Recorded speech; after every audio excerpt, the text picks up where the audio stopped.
pledge allegiance to the flag and to the republic for which it stands, one nation, under God, indivisible, with liberty and justice for all.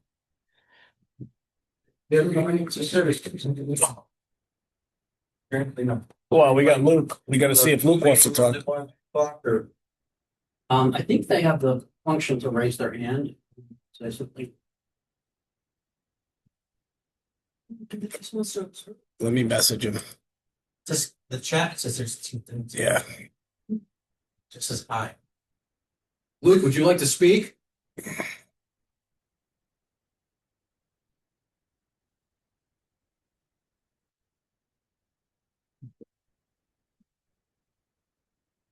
We're all set with audience of citizens at this point. I think we're good. Okay, we're moving on. Approval of minutes, December 12th, special group. Anybody have any corrections, deletion? Oh, for the special meeting, Mr. Chair? Yes, I did notice that the motion that was made to put Sergeant Flynn on administrative suspension did not indicate who actually made the motion. So, and that was me. So it should say, motion made by Commissioner Dyke to convert Sergeant Johnson administrative leave to administrative suspension. I just want that to be crystal clear for the record. Yeah, Luke says he wants to speak. If it doesn't say it, that's something. You got that? Yeah, and you did in the, I'll be the second. Says he wants to speak. Yeah. Go back. Looks like Luke wants to speak. He didn't get Same to. thing that he wanted to speak. Yeah, that's fine if you'd like to jump back. Go back. To the audience. So I got to ask to unmute the top there. You might have to unmute him. The screen cuts off. Unmute it. Or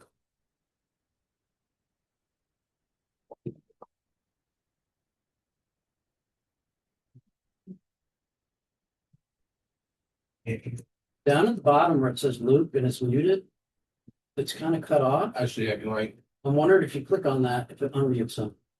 No, it doesn't. Luke, if you can hear us, can you please unmute yourself so that we can hear you?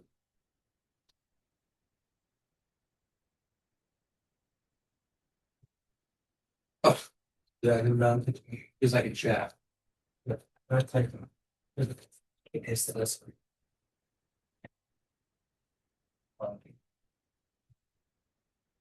If you want to speak during our audience participation, you have to speak verbally.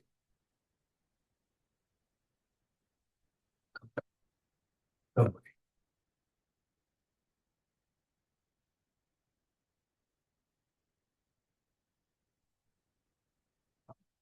we're gonna move on. Okay, because we'll be back. He comes back.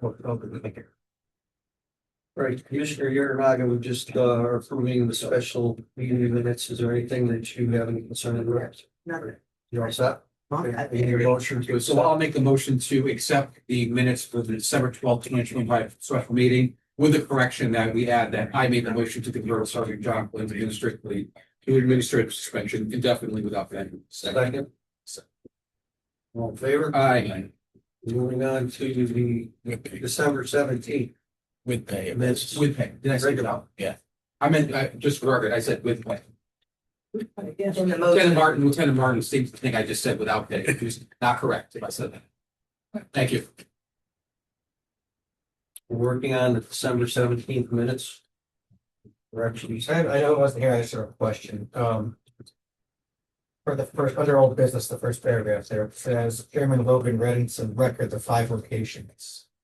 Wasn't sure what record they were read into, or if they should listed.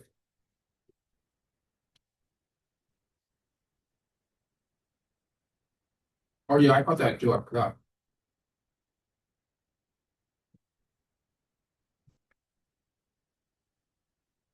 So seeing as we have pleasure of presence to Officer Rollback, could you list those 5 locations? Actually, that's not what I came to speak about today, so I don't remember them off the top of my head. I didn't bring that with me. You go back on your note. That's all it's about, sir. That's it. So we need, we accept those minutes. I think that's minutes. I'll make a motion to accept the minutes for the September 17th, 2025 regular meeting of the commission, with the correction that we add the we actually indicate what the 5 locations are in old business with respect to the radar speed signs. No, I don't, but I do know that sorry, Mr. Chairman, I do know we were talking about. In front of the schools and there was an issue. Well, they had specific locations. I'll get the South Willard. But I don't I think it was like Worthington Ridge, Middletown Road. It's all the Berlin turnpike. Street, Berlin Street, Lower Lane, yep, lower, one. I collected that data over the last 6 months, I'm sorry, I didn't recall. I thought that issue had been settled, I'm sorry, I didn't come with that information. Right, We have a first and a second. Yes. All in favor? Aye. when the first was second. I had the first, I had the second.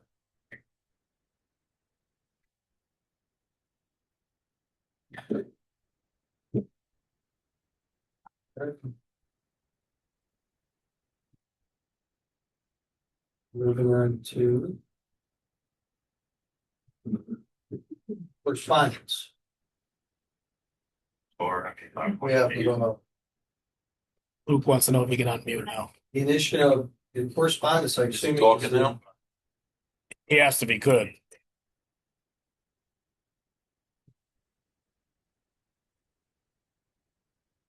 You want to allow him to talk? Yeah, go ahead. You can actually do it.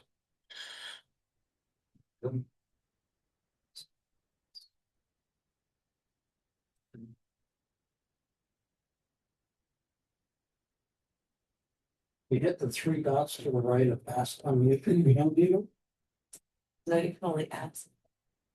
Is there a volume of some sort? No.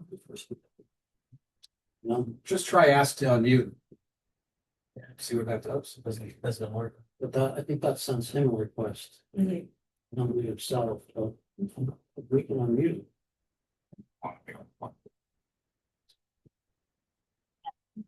I don't know. Let's just keep going and I've said it, so it's like, all right. So we're to correspondence. I'm assuming it's the initiation of the auto attendant direct in Compton Falls. No. That's under, That's not. that's under F. Correspondence is I gave you a letter and she had a piece of mail. Am I supposed to open this letter right now? Yeah. Just speak from the back, where you, I didn't open No, it. I just got it. Oh, yeah.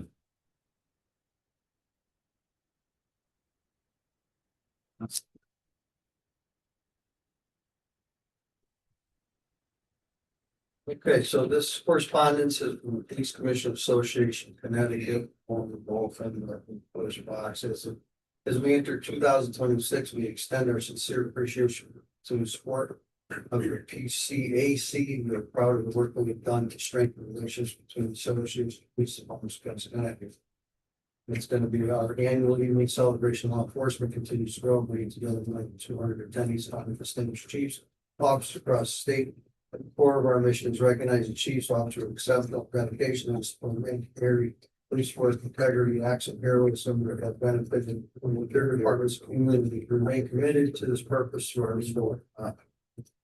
Notorious Service Awards. I'm also fortunate to have a continued sponsorship, of course, of Deerfield and a pharmacy who's been around and helped them with us. So they're looking forward to a 26th event celebration of non-religious favor for this. And we're looking for nominees for officers that we're going above and beyond above the first, 25, and the present. Please submit nominations for election. Registration. So that's our correspondence. I'm checking with the commission. Okay, we're gonna move on. Number.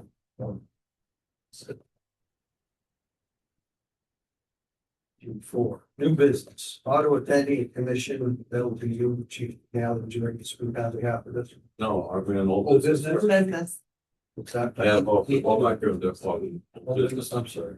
Okay, so traffic issues, drop off, pick up at Willard School. And the officer Boblin and then collective bargaining. So officer Boblin.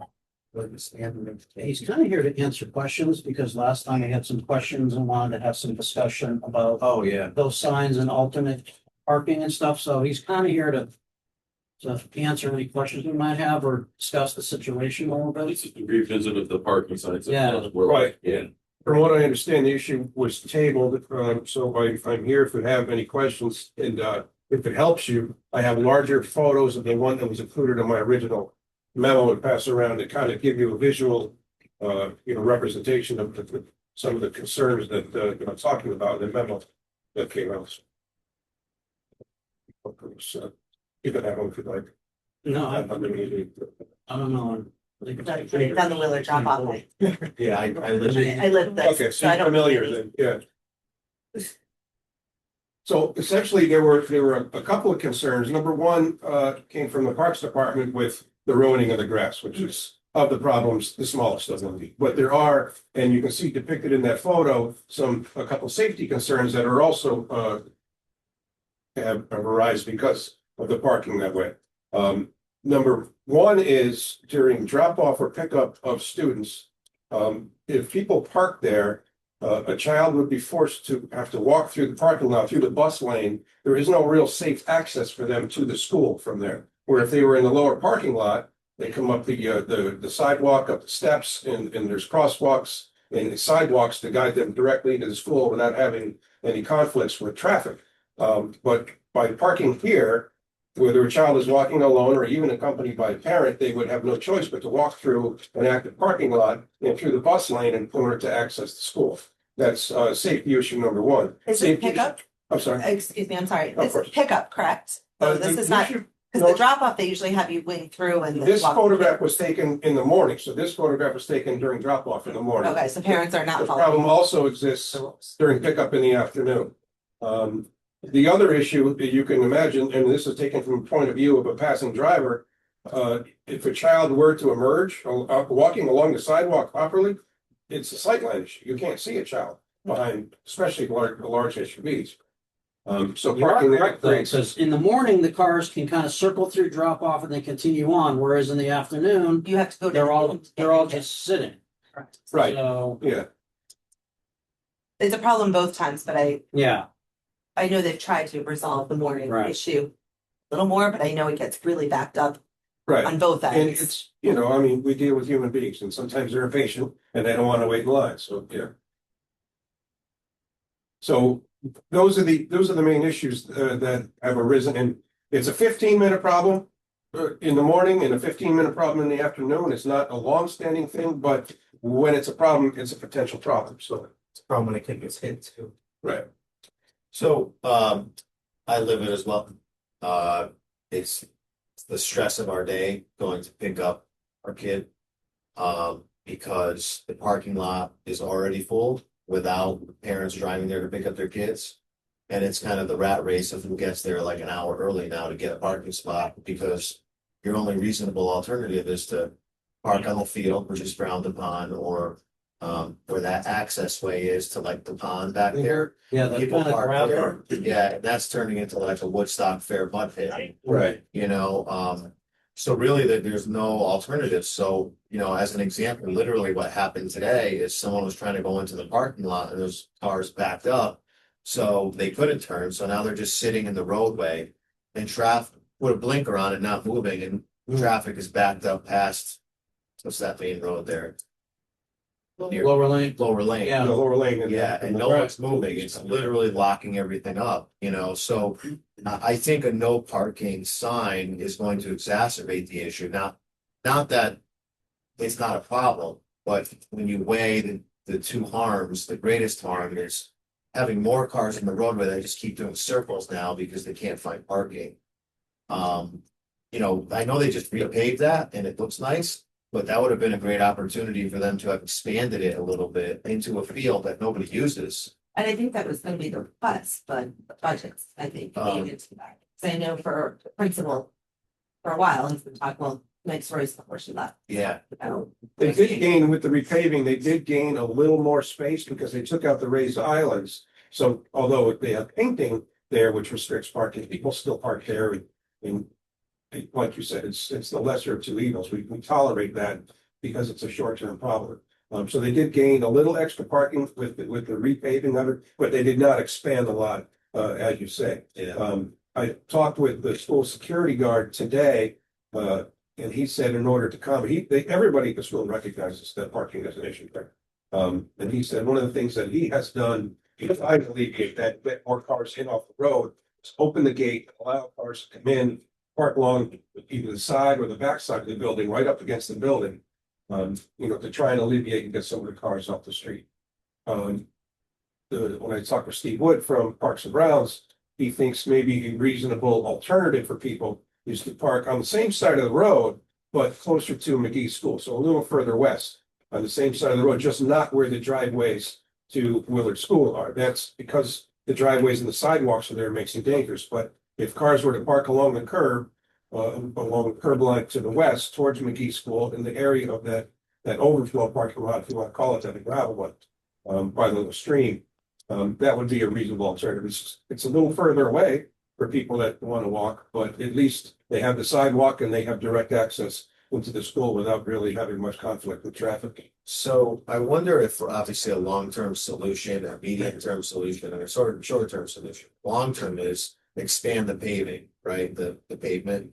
Medium or short-term might be to see if you could bring some stone in and where that mud pit is, throw some stone down so people can, that's like an overflow parking, which for concerts, for any school event, people are going to be using anyways. I don't know if that's an option that we could present to the town manager to expand parking without costing a lot of money. And a short term, it sounds like you already did it, but you spoke to Security Officer John, who kind of did what he thought he could within possibilities, but I gave it a lot of thought, and then I'm like, can we stagger release times? But that doesn't work, because I think they do it to mitigate when the buses depart. But I'm not so much worried about the children, because usually the children are escorted by parents, but I am worried about when the bus drivers are leaving, if there's cars parked along the roadway, they can't see the line of sight in order to pull out, or it can make a very tight turn for them in an area that's already congested. I don't know. I don't know that the no parking sign is the solution, but I'm open to all reasonable suggestions. And I wonder if the partnership with the school even talked about releasing parent pickup kids, like release the buses and then release parent pickup kids so that the parents can park in that upper lot. Well, When the buses are waiting in advance. yeah, then you'd open up more real estate to spread people out. Does it make sense to have a meeting with the police commissioner of the school? School or? I don't know. They had a meeting, and unfortunately I was away out of state when they met with Parks and Grounds and the school principal and school security. They had, and if I would have been there if I had been in state, but I missed it. But from that meeting is where this suggestion arose, so. Yeah, but my fear is that we put no parking signs and there's nowhere to park. People are gonna be like, I gotta get my kids. And then that's gonna force the officers to go out there and start giving tickets, and it's gonna end very badly. There's no question, there's not an It's easy not gonna decision be to very make, palatable. but it's yours to make, and I'll do what you instruct me to carry out, so. Yeah. Yeah, I think, can we, That's what it boils down to. Yeah. There is no parking and nowhere for them to go. And there's no really feasible solution. It's not gonna cost the town some money. Well, they do have this here. They have to be organized parking lot. We do get a lot of parking space. With all the teachers, there, which this is. Where the tree, the memorial tree is there, but that. I mean, Between the road and the circle. Between where that one row of parents where the teacher parking is, I mean, that's a large grass area. Completely unused. Yeah, can we, yeah, memorial tree. You gotta move the memorial tree. yeah, right? There's just that memorial tree. What would we do? Someone's. If we wanted to do the front home. We have to just consider We'd have that, to make a motion to allow like chairman to speak. which isn't beyond reality. Yeah, they each tell me. The kids can, Don't. Well, that's I wanted There's no other, the there's no other engineer. Well, to necessary town. board of ed. So, the necessary town leaders, including the So town manager, Department of Public Works. I have a question. I think, All right, my opinion is the direction we're going in is before we know it, spring and summer will be here, but this would be nice if we could talk to the town manager. Explain to him our concern to see what he will be interested in possibly considering doing to Board of Finance and the town council as version. Possibly making some kind of additional gravel area for cars to pull in and get out of on this ride. So I've heard sort of different stories about who maintains these lots. Is it the town or is it the Board of Ed side of the government? I think it's the time. It's public Well, ground. that's my question. Because it's a right of way. Who cuts the grass? It's the town side. I know the same. It's, The parking lot at the bottom is the Friendship Place, which is town. yeah, that makes my question. I just want to make sure we're talking to the right people, because I mean, Yeah, I think, We probably need every. I'd be more than happy. the Board of Ed should be notified. I'll reach out. Is Parks and Rec, more than happy to help out. They have equipment, they have people that know how to do this stuff. Yeah, yes. We redesign, I'm saying our Parks and Rec department are very helpful and are Yeah. very willing to get involved. I mean, we had the same problem at Griswold. And we created that loop on the side of the school to alleviate some of that, where people didn't have to drive where the buses were parking to pick their kids up. We created that loop. And they did that work themselves. yeah, So If they were- they're certainly able to do that. I mean, it's really at that point the cost of the materials. So yeah, because as much as I would love to put no parking signs, I think people are still gonna park there, and then it's just gonna put us in a very difficult predicament of the police officers have to enforce that, and it's, If they're not parking there long term, they're just parking there long enough to drive the police off. yeah. But I think that if we actually install some kind of an additional right of way to park on it, or stone, stuff like that. That we could educate the public by having presence there for the site of the school. People are already parking in the area where the stone would go. It's just a matter of it being super muddy or not, you know? Yeah. Well, maybe in concert with that, no parking signs, because it almost seems to me, no matter what we do, people are still gonna park. Yeah, It's just too much of an obvious, so we have to do something. if we create the space, then we could, But maybe, Put the signs up. yeah, Yes. yeah, Right. yes. the same thing happened at the high school. We put all these signs up saying you can't park there, and they're like, we have nowhere to go. That's That's right. parking here. And then the residents were all upset. They would start calling the police and we're like, this is a 10-minute problem. It just, and it just became a mess for years. We need a motion, or for the chairman just go have that conversation? Well, I can make a motion to ask the chairman to engage necessary town leadership, including but not limited to the town manager, director of public works, director of parks and recreation, to address concerns, right? And including putting gap and gravel into an area for parking and putting up no parking signs. You Like can to know identify officers. yourself by full name and address. I was second that. That could be a Right, all in record. favor? Aye. So I understand that there'll be no action on this now and kind of handle it through the back channels and I'm gonna make some, approach. I'm waiting. thank you. You can tell me that. Was he able to unmute himself? Yeah, he can now. Let's talk about street takeovers.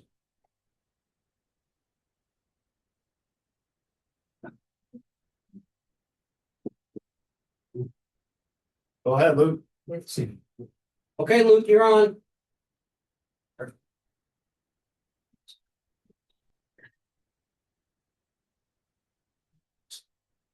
I just said, it's gotta have the flat name as address. It's not looking up to it.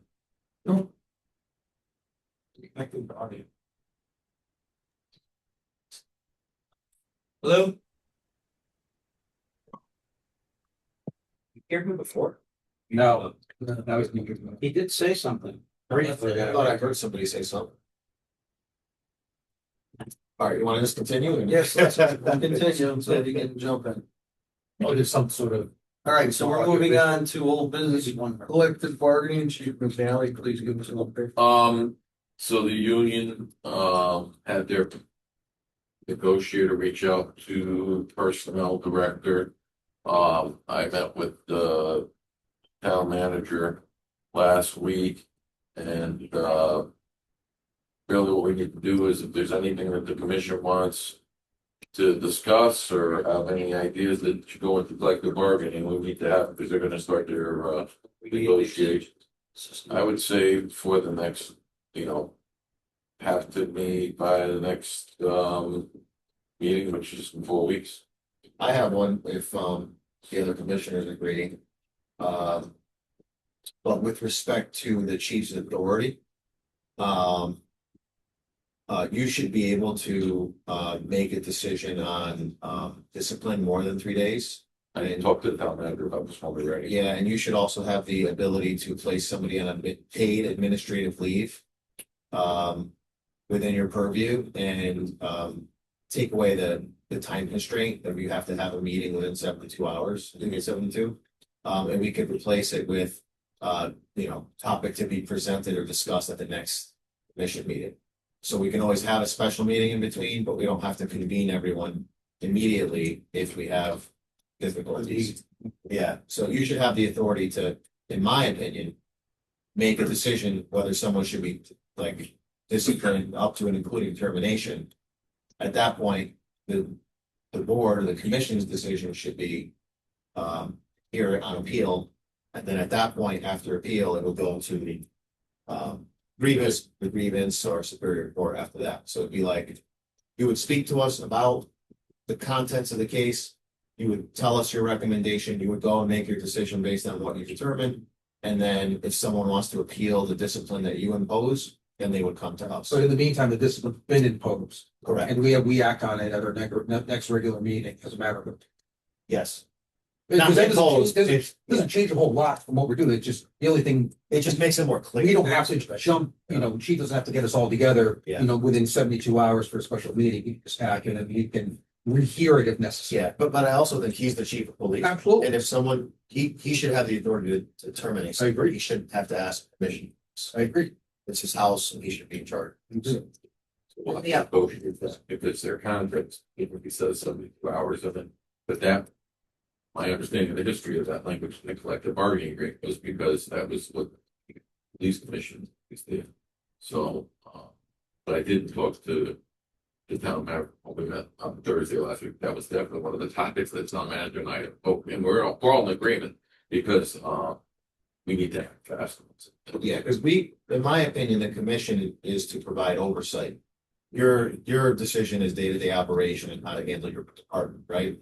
If we believe that you went a little overzealous or underzealous, we have the opportunity to intervene, but They're always the If next the officer step in wants, grace. if they could choose not to appeal, they could say, you know what, I'm fine with suspension or for whatever reason. But I agree with you, we should give the chief the authority to act immediately. Have to convene all. Or- There's something we probably would agree with them on anyway. or he can make a determination on discipline. And then it's presented to the commission at a hearing and we can confirm or oppose or whatever. Something, but Well, like, Yeah, we'll give the bargain for now. but I can't imagine the union would be opposed to it. It's like potato, it's just, makes it easier to process less. That's all I have. So is that something you can handle, Chief? Well, I'll put it on the list of things, but I want to know if there's any other things that like. Do you have any ideas? Well, that was one of the bigger ones, and then, Oh, orderance. Oh, the special. special events, I actually have notes. And you know what, That, we're gonna talk about that in a second anyways. Yeah. So that was another thing that I spoke with the town manager about, because, well, I might as well bring it up right now. yeah, because This is something negotiated. Here's the thing. The Lions Club, you might know this already, want to have a rodeo. They want to have the rodeo for 2 days. And the end of June, June 26th and 27th, the dates. They expect about 3,000 people. They're gonna do 3,000 free ticket sales. The rodeo, they would have a band in the beginning, the rodeo, and then a band at the end of the night serving alcohol. Expect about 2,000 vehicles in the parking lots. Food trucks, bounce house, the kids train, monster trucks, going from 11 a.m. to 7 p.m. The weekend that they're looking at is the same weekend as the golf to TPC. That's what I was thinking. And Officer Bobach told them, very politely asked them if they could find another weekend, which they didn't get back to him, right? Never heard back. Yeah. Interestingly enough, Alex and PNC, Alexa, young girl, Alexa, talked to me because she's been trying to get them to fill out the form to get the permission from PNC to do this, and they've been dodging her too. During the course of this discussion, I brought this up with the town manager. We have a bunch of issues here. One of the issues is that first of all, we would not be able to staff this because we can't force anybody to work special events, and we don't have special events. So one of the things about the contract negotiations is that I'm pushing for a separate language to create a special events category in the pay and having the ability to order people in for certain large crowd events. Pickle Festival. Yeah, well, this sounds like Pickle Festival all over again. And what I was surprised was that when I asked her to show me the paperwork that they were using after the big meeting, and we came up with nice forms, getting intelligence information and all, they're using the same form they used for the paperwork. So, so this is an issue for us that's coming up, if it comes up. You're talking 11 a.m. to 7 p.m., you know, so we're really looking like 10 to 8. How many officers do we come into the, well, A lot. a lot. A lot. Right? Yeah, pretty much the whole department, yeah, and it's not just us for the golf tournament. Our local mid-state agencies, which are our relief for things when we need help, also work the TPC. So nobody at the mid-state chiefs meeting last week, when I was telling them what's going on, the other chiefs were like, wait a minute, we're all tasked with this golf tournament, this TPC golf. And Who's initiating this Florida? Lions Club. Right. Everybody took them. Lenny, Lenny Tubbs. Lenny, he's the organizer for that, for those types of events. Yeah. I believe. And we've usually we have an actual relationship with the Lions, so I don't want to make them look like bad guys here. But if they don't change the weekend, we're not going to be able to do this. Then I'm going to have to exercise some authority to be the bad guy. Yeah, well, the TPC is outside of town. We're offering assistance because we care to help. But if there's a five We have alarm a fire, MOU. if there's a 5-alarm fire in our town, Well, then we would do the 5-alarm fire, but this is a private duty event. yeah, which could very easily turn into a 5-alarm absent personnel. But I don't have the authority Yeah, to order officers to work. One of the problems that we had, and I brought this up in that big meeting, is that the collective bargaining agreement carves out the fair. So officers can't take time off and everybody has to work the fair. They don't get days off. So that's the only event in town that officers have to work in. I do not have the authority to go and tell an officer, hey, I need you to stay. Let's not even talk about this. Let's talk about Sunday night. Let's say we get hit with a blizzard Sunday night, right? And I need manpower. And I'm going to, I have to wait for the town manager to declare an emergency. Reason why this came to my mind is 'cause I already talked to Rich Cobb today. So if we have to open up a shelter at the schools and all that stuff, I have to post it to see who wants to work the overtime ahead of time. Try and line people up no, to get the overtime to get people in. that should be an order. Voluntary overtime followed by order. But we don't have language that allows orderance. I brought this up many times, even before you were on this motion. Yeah. And That's a topic for the negotiation. so this is clearly a major topic in negotiations also. But this is actually, I would hope that we'd have our negotiations contract done pretty quick, because I don't see a lot of big issues that we could address this, but I'm putting this on your radar too, because we're looking at about $25,000, $26,000 in man hours, which they're already, the reason why they gave them the information is they're trying to get a waiver. So that brings us to our next issue. Which we still have to have that conversation. That conversation. You can't think it. So The council does it, so we need to have that, we've been talking about this for a while. Happy. You can see the numbers in the report for this basketball. $6,000 between the road patrol and inside the fairground. Now you can add another 25 on top of that. What were you gonna?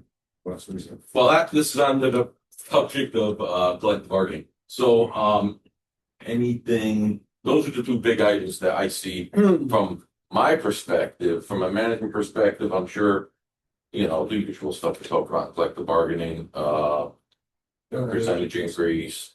I have rumors that I've heard about what the union is going to be looking for.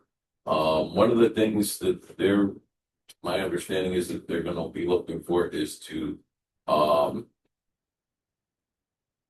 be able to say how long somebody can stay in a assignment. They want to have time limits on assignments downstairs. And I just off the cuff, off the top of my head, without thinking about it, that kind of takes away management rights to assignment. And I'm not even sure that's negotiable. We'd have to ask our labor attorneys who are tied up with investigations on things. So I need to find out if that's negotiable or not, because I don't think it would be in our best interest to give up the management right to assignment for positions within the PD. Or limit them. We already have limits on our protect kids and some things, but not across the board where the union would be making those decisions. But like I said, this is in the infancy of collective bargaining. At the very least, it's not a mandatory subject of bargaining, just for the reasons you said. It could be permissive. We could engage Oh, them, yeah, we could. but to your point, that's a management issue that we're not gonna, want to. Yeah. So I asked the town Road that. manager when, you know, if who's going to be sitting around the negotiations also when it came to, you know. So I guess what I'm saying, if you guys have any ideas, I would have for me for next month. Think something else. But those are the two big ones that we already had. How long is this contract? 4 years? This last one? Yeah. Great. Great. Those are your second. So you had your three issues, and then you have one issue at this moment time with, you know, the ordinance for the special events. You know, we have this assignment time. Well, that if they propose that, you know, we're gonna have that's a negotiation. So it's okay the way it sits right now. You're okay with the way it is. They want to change it. Yeah. Yeah, they also want to go for a bid for shifts too, but they got their own internal problems on that first. They're gonna have to figure out. I mean, they have a quasi shift bid set up now, but they wanna do something different. Then I believe they're gonna tie that to a Just increase in shift differential. I heard $2.50 an hour for midnight, but then I'm not sure. Like I said, I'm not on the union, so I only hear the big numbers, and that would definitely be a negotiation, because I already know what the town manager's looking at for. You said it was possible paid raises. association, Well, I did last time, we did it in 1 day and a half. but you sit at the table, you're part of that. I should be, but I haven't been told I am yet. But I should be. But there's a lot of things I'm not being told anymore, so I'm a little concerned about it. That's why I brought it up to the town manager. You need to get on it. You need to get on, you need to be a member on that panel. So did someone send the part letter 120 days, whatever, has the process started at this point?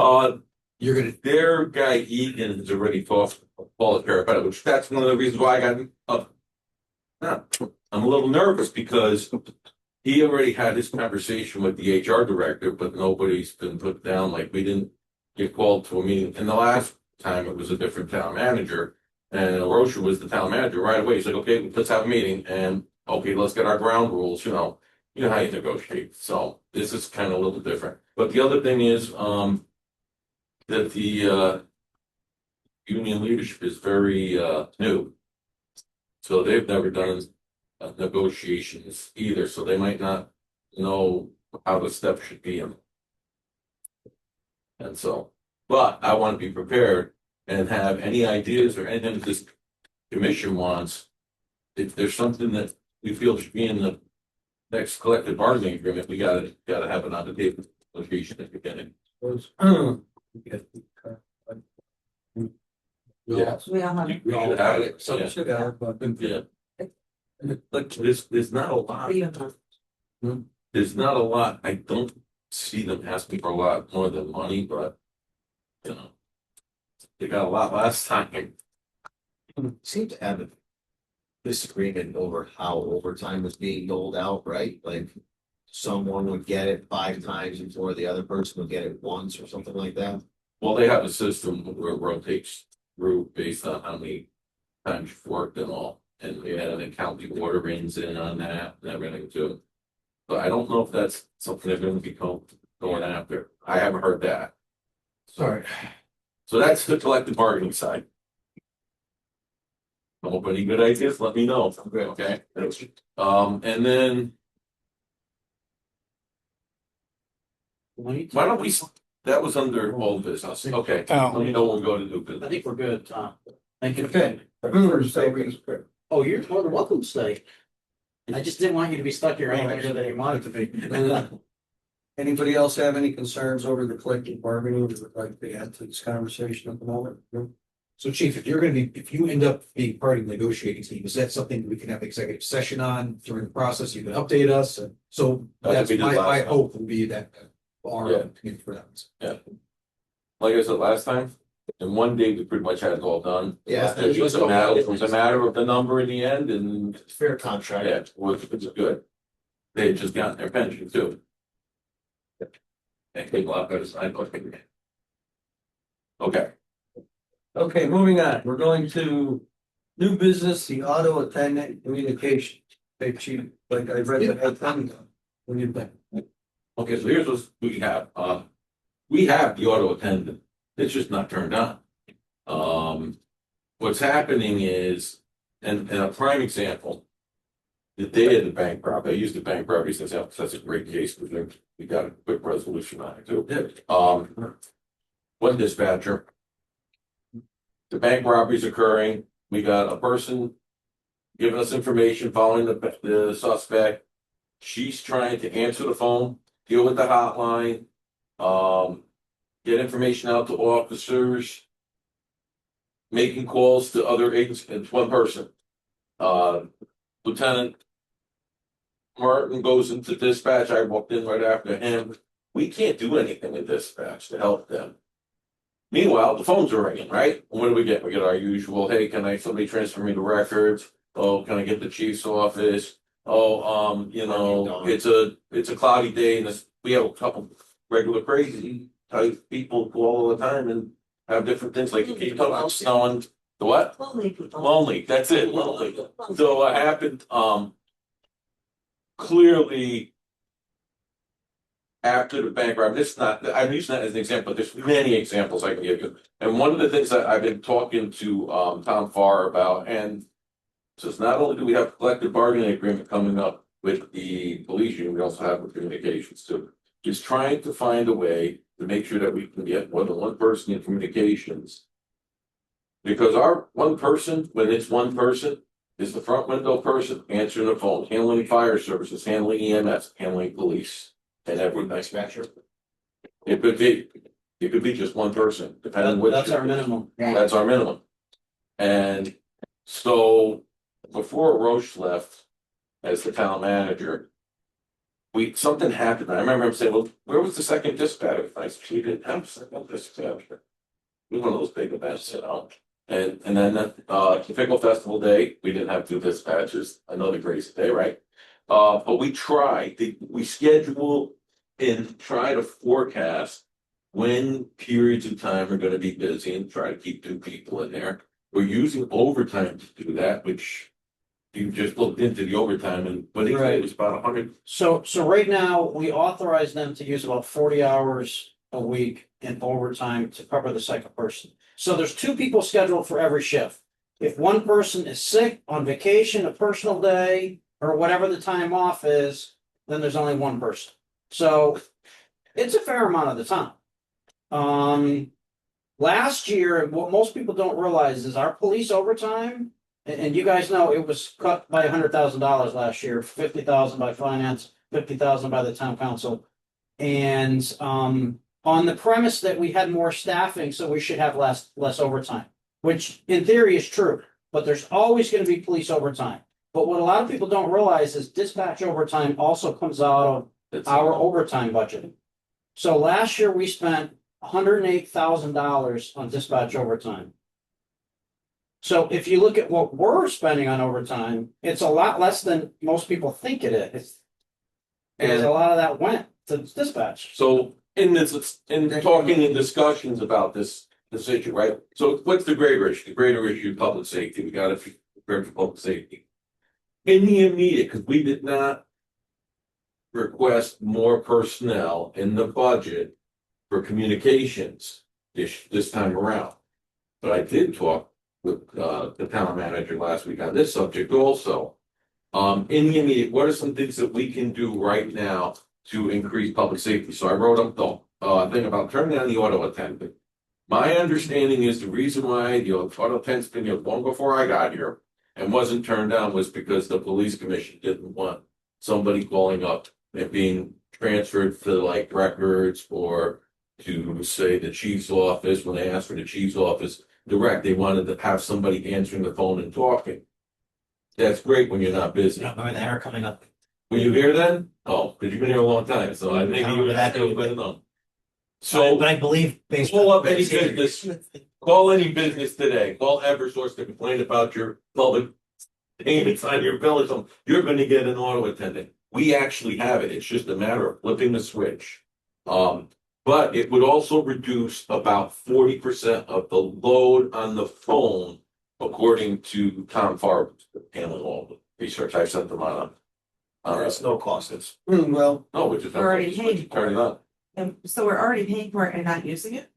Yes, we've had it for a long time. I assume the first thing it says, it's like one of those, if it's an emergency call, 911, if not, Yeah, one records, two. I think there's a little bit of discussion on issues about human being not answering the phone. So, now, if there's a way of setting up the auto attendant where somehow it immediately can go to the dispatcher or get transferred into these other categories. But when somebody's scared to death and they want help, the last thing they want to do is have that phone go to a voicemail. They want to talk to a human being. We They have can to program that understand- in, but also, just so you know, 911 won't go through the. No, 911 doesn't go through. Just the 828? Do you need to? it's the number that you call when you have like business, Non-emergency. not an emergency. Oh, that's, okay, that's. Yeah, like you wanna- If you're calling, because you want. Yeah, PSAPs, our 911 system do not have auto attendant. that would be. Yeah, so when you call, you can program it that it says you reach the Berlin Police Department. If this is a true emergency, please press 0. So you get immediately dialed into them. That would, If this is for a police report, press 1. If this is for a pistol permit, press 2. And then it takes those people into those trees and out of dispatch. But 911, no matter what, does not go through. Yes. okay, well, I just It's want right to, for a real person. that's fine, that's what. I could envision a time when you guys weren't as busy where it's a small community and it was beneficial, but I think we've reached the point where this is beneficial and outweighs the detriments. Yeah, because I work. So as long as you dial into 878, it's the human being that can answer. Yeah. No, not 7080. That's where you would get the auto attendant. It would be 911 that speak to the person. If you have concerns, let us know. It's like you do a general inquiry to the police department, because to me, every department has a non-emergency line. You don't have to call I nine just one always one. known that number by heart. I can't say I've ever called them. I just call 878. And they dispatch answers the phone. I've always appreciated that. You can Now, still. the question is, You could do that. Big to educate people to think like I'm thinking. To know that you need to dial 911 and know that it's not going, it goes to the state, then to us. Is that how that works? No, We go right back to us. When I hit the bear on the highway, just saying, dispatch on. Why on the phone? First. I called the state police directly looking up on Google to tell them. I said, you gotta call back to 911, because then we can ping you and we'll know exactly who you are. That's state police communication. Yeah, but if I State dial police have 911 and I'm sitting in Berlin, how does it differentiate between going to the state level instead of to the? That's something You're triangulated based on towers and you're triangulated on the location of the highway, it goes to the state police. If you're triangulating in the town of Berlin, it goes to that piece out. There could be some time where you triangulate in another town and you have to get transferred, like Waterbury will get 911 calls into Troop L in Litchfield. We did one of those, can you hear me now, commercials? And then you gotta transfer. listen, even when there's a lot of 911 calls, when you get overwhelmed, your 911 call doesn't, it rolls out to a farther distance. So, when we had a shooting at the Danbury Fair Mall, our 911 system, which had 9 lines, was overwhelmed. Our 911 system rolled over to like Ridgefield and the Fairfield Constabulary and Brookfield. Then they got overwhelmed because they had 1 or 2 lines, and it rolled all the way out to Westchester County. We had officers from New York State rushing to the Danbury Fair Mall and an active shooter. It's just crazy because the 911 system got overwhelmed. I stood on that E911 commission as the representative for all the chiefs of police, so I'm pretty much on top of these things, and they're making dramatic changes and all. I don't think that's going to be a problem for us. We want our 911 to be the emergency call if you pick up and get a person. It's all the other stuff that's coming in when we're having a major event and only have 1 person right now. But this is one thing to fix the problem. I would say that in the 2027 budget request, we got to look at our communication staff and look at it. And nobody wants to hire more people. I understand that. Yeah. Yeah. One of the critical factors is our overtime. We can cover more time with 2 dispatchers if we're given the money for overtime. It's probably the easiest way rather than hiring additional staff and stuff, but we've been cut on overtime. So that might be something that this commission may have to advocate for the overtime under that premise. And I don't know, maybe we'll have to go to a finance board meeting or something, and Oh, that's coming up in our notes. we have 2 additional positions we've asked for as well, so probably gonna end up there at some point. My recommendation as part of your effort to look into this is to also consider, instead of a second dispatcher, maybe the second seat could be an officer. Because a desk officer can handle the front, a desk officer, if there's prisoners downstairs, can go downstairs and handle prisoners who may be having episodes. We're talking a lot of training to do that. You know, They have to be able to EMD, they have to go to dispatching, emergency dispatching classes. They basically have to become certified as a dispatcher. I didn't want to say anything because I thought this was the first thing I would plan to put on alleviate some of the issues downstairs. And you know, some agencies went to civilianized front windows where they're handling things like walking complaints just to dispatch, to get them to the dispatcher. But we're not set up that way physically downstairs, but maybe after the second half of the remodeling project is completed, we would be able to revisit that. I think that would be, no, we don't have a lot of walking places. There's more now than when I got here, but not nearly enough right now to have an officer. Cops will be mad at me, but why would you pay the officer's salary for somebody to think you're walking?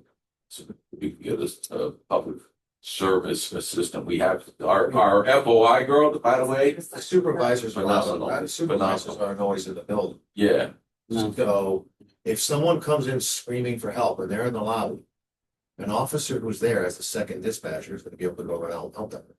right now, somebody comes in the building screaming, they need help, and there's nobody in the building except the dispatcher, which happens. You're just gonna sit there and watch them die, you know?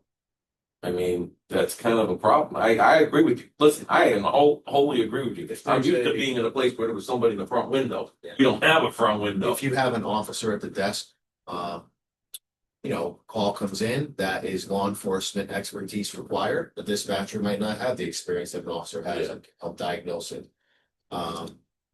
There's a pursuit, the sergeant's radio's unavailable, the desk officer is the arm of the sergeant. They are supervising that pursuit, something to consider. I agree if we had the staffing. Yeah, of course. We don't have. How often That's is the it not problem. somebody in Because, you know, one of the problems is you walk into dispatch, there's no phone to pick up. For the day. You have to sign into the system and you answer and hang up the phone on the computer. Everything's done on the computer, so it's a much more technical process than you would think At night, to assist in there.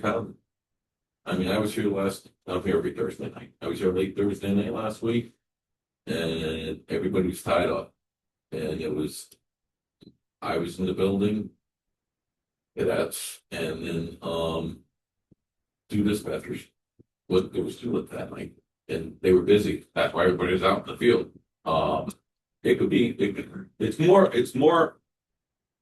It's not common, but it happens a lot more than I'm comfortable with, or if the public do, you know. Sometimes it's already here. Yeah, there is. Well, that's what happened when we found out when Roche, the town manager, previously, he honestly believed we had this event all the time. Got a prisoner, they could do the checks on the prisoners, that I had someone sit there all the time. Yeah, Yeah, it's an issue. 7 days a week, 24 hours in a day, and divided by, you know, there's vision, it's. and you know, another thing you need to think about, I know we're talking about succession planning later on, but, you have 5 dispatchers downstairs right now that could retire tomorrow. That's half of the dispatch. They've got many, many years of, it'd be very hard to replace them. I'm so short on this, if that was to happen, I don't know if that's gonna happen. A couple of them I know are looking at retiring. My suggestion would be, if we're gonna go to this auto answer, that we really push this on to social. Yeah. That when they call 82878, that they're gonna get. Well, and How's it set up? I think one of the things that, I'm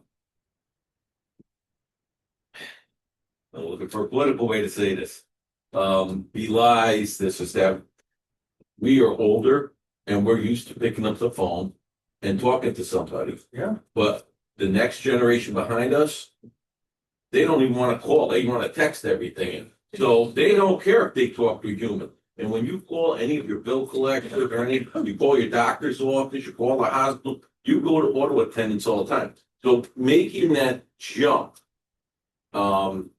getting the word out through social media, through public speaking or whatever, that we're using an auto attendant, that's great, but it's not going to be a big shock to most of the public out there. The cell phone based public is not unaware that that's what they get. It's the older crowd like us who are used to talking to people. And the other thing is that every agency around us has been using an auto attendant for a long time. We're the only agency in the 5 department mid-state chiefs of organization, we're the only one signing. So I think it's fine, we're gonna transition to race.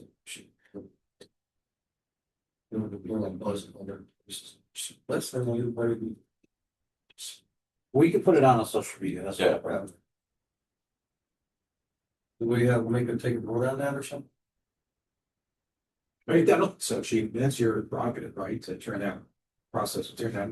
I don't know, because I was told the reason why we didn't have it now was because the commission didn't want it. So that's long before you were commissioned. I don't know. Well, I mean, I make a motion to authorize the chief to turn on the auto attendant. A second. Favor? Aye. Not a good picture. Now, I have other things that happened that I want to talk about before. I don't have them on the agenda because they all came in after the agenda went out. I mean, under. Do you want me to put them now under new business? Okay, but if you're good with it, let me go to, okay, first off, I don't know if you followed the town council meeting, but you know, Jim Simons had put in for some cars for us. We're trying to get some cars. Town council voted for it. Yeah, and they were in the approval and the finance board shelved it.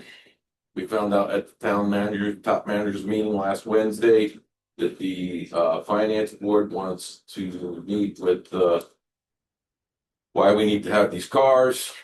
It's not in addition to cars, they're replacement cars, but they want to have Another one of those finance board discussions. I'm sure we're gonna have one about our budget, just like last year too. And that meeting will be on February 10th. And I am asking that the police commission At their meeting. show up. That's their meeting. This, Like, son? We don't have the time yet, but it's probably 6:30. I think it's 7 o'clock. It'll be here. this is the non-appropriated budget money that they got from the high school project. It was approved by the town council, it went to finance. All the other items on there were approved except the police cars. That was tabled, and my understanding is they want to know what we're going to do with ours. It's 7 o'clock, it says. So, We have cars right in that. Would you like to? Yeah. We have cars that got in accidents parked and got hit. Cars that got in accidents going to an accident. Just like to put together a list of why we need these cars with replacements, I guess, I'll go to the finance board and talk. And pictures, so. Well, we'll go to the punch, we'll go to the meeting, we're happy to do the meeting, I mean, but I guess this is what it boils down to, the police commission should really dictate what we do with our budget. The Right. finance board, my understanding is Just be saying yes or no to the money. to give you the money, and then you should have the say over what we do with our cars. So this is the long and short of it. All 5 of those cars are gonna be patrol cars. All right, so that's the question. However, I think that's their question. that's their question, which they could have, I don't know, they could It was whole call that. us and ask us. If you want to. However, having said that, we have a whole fleet of cars. And they seem to get very upset if we have to replace an admin car or something, but there are times when we have to replace admin cars. This batch of cars, all 5 are patrol cars, Why do they get upset about admin cars? because they don't want us to replace anything except marked police cars. But I can tell you that I have, Well, they want to make sure that we're not doing crime. I have 4 detective bureau. Great. They're over 100,000 miles and they're old Chiefs cars, so they're very old. When I was supposed to get And my they car replaced- replaced, I said, no, give me another police car over a Right. year and a half ago. So my car's got a lot of mileage on it, where the other chiefs were rotating them every So- 2 years. That's a great question. How many of these cars would consider again? We have, Out of the 5 that we're asking for, 0. not of these 5, but in our fleet, we have cars assigned to the chief, deputy chief, and the 3 lieutenants. We have a car assigned to the traffic car. We have a car that's assigned to the court officer that does the court work. There's 1 vehicle that's assigned to training and another vehicle that's the SRO vehicle. And if I'm correct, that's the rest of That's the not- For every month. admin cars. Not all of them are taking. No. Not all of them are take-home cars, no. No, they say. SROs not. Canines, No. it's No. 9 cars. no, none of that. So The they Bureau want does, 9 but cars they're for just state driveway statute, I mean, you cars. can't have detectives. Not be replaced, 2011. not worked into the system. Yeah, we have some And very only real replace cars. patrol cars. This should be an easy We meeting. can replace, we just wrecked 2 patrol cars, so So there's. this is. Yeah. I'm just, it's public safety that we want to have 2 cars. How many spares? Listen, we're happy to give explanations. In 2 but- weeks. Within a week. And then what's the February? Out of the 5 new patrol cars, you probably take one of the old cars and not give up. Here's the other thing that you should know, but they forget. Our fleet fund all the cars that the town uses when we're done. So they go to the town manager or to some of the department heads and stuff after they hit certain miles. This is all Jim Simons, and he does a phenomenal job with the fleet. Let me ask you this, so we have 0 spares, so we're getting 5, arguably 5 new patrol cars, hopefully 5. So There's like. How many- at this point, all. out of those 5, how many do we plan to designate as spares? So that's a good question, actually. We took 1 car, we had 2 canine cars, now we have 3 canine cars. So what my plan is, and I've already run this through the town manager and Jim Simons, is we're gonna add 1 car to the fleet. So we had 18 actual marked line patrol cars. We're gonna create a 19th so that we don't deplete cars from patrol. That's the spare. So that would be 1 extra car. Yeah. The rest of them are to replace, and that would be an older car. We're in this batch, we're gonna replace our oldest car. So what would you do with those old We would cars? keep one. But what Then about you the get other? up like we know. The others go back to They go to the the. town. So the town would really get 4. But what, Well, or are they getting, yeah. are they getting high mileage admin cars or they keep taking the lower mileage? Well, they get everything. They'll take whatever we give them, Whatever we give so, It's up to us as to which cars we give them? Yeah. yeah, Well, we decide what we're gonna. kind of up to us, but it's really Jim Simon. Well, we do it in conjunction with Jim Simons. Yeah. Sometimes we'll say this car has a little less mileage, but this one, well, we've had a lot of mechanical problems, so let's swap this one out. So And sometimes. mileage is not a good indicator on a police car because there's idle time. I would prefer 2 spare, at least. So- Of the 5 approved, we had 5 okayed. With those 5 okayed, we'd only end up with 1 spare.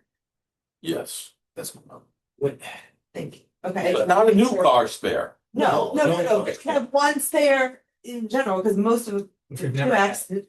We need at least 2, right? Yeah, One, It's hard to say at least. Yeah, it's- Any given day. hard to say. Yeah. yeah. so we had 2 in If accidents. you and- go out there right now, there's plenty of cars, but if you went out there during the day today, there was none. Because they were all on road jobs, so it's during the day. Oh, it's you don't- road jobs. Yeah, we got. Yeah, we don't get assigned cars, we hot seat. The other day, we had to Right. send. Sports car and road jobs, so we had to take admin cars and send them on road jobs because there's no other cars available, so that happens sometimes. I mean, we're short 2 cars. What if Because crashes. Absolutely. Yeah, no because of tar. Yeah. For what? If Anything. we don't I have would cars for recommend you still- PJs, they can take Yeah, their they- own car they out, but take not their own for. car Well, for- people are getting like the high For school a private basketball job or game. something like that, Yeah, yes. they could take. But, for patrol, you can't send out a. No, I. Yeah, or have to, Good job. Yeah, some of them you can, some you can't, well, because they also pay for the cars. When they, We're missing on our revenue. Well, this is what I'm yeah, leaving. we are missing out on some of Do our. they pay a stipend to use a person? $20, somebody just asked me this question, it's $20 an hour for a car. Yeah, Oh, they do? yeah, That's the fee, the township. We get an incident where, there's a pursuit and 2 or 3 cars get sidelined because bad guys run into cop cars. like regularly now. We're gonna be in a world of hurt. Yeah. We're- Yeah, we got. That's kind of what brought us to the problem where we are now anyway.